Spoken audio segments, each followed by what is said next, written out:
Hello guys, welcome back. With the being said, let us look at how you can block someone on Snapchat. First step is open your Snapchat app on your mobile. Then click on your profile icon on the top left corner of the screen.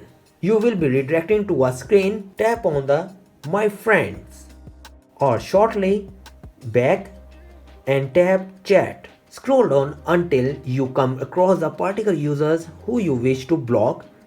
Press hold on their name until the menu bar appear. Then tap more button is the second last option. From there choose the option block is the second option. Once you have clicked on it and confirm you choose, the said person will be blocked. There is also a problem with this video, so ask about these comments any problem related to social media and internet. Let them know in the comments bar so that a video can be made on it. Please like this video and subscribe our channel and press icon for any updates and notifications. Thanks for watching.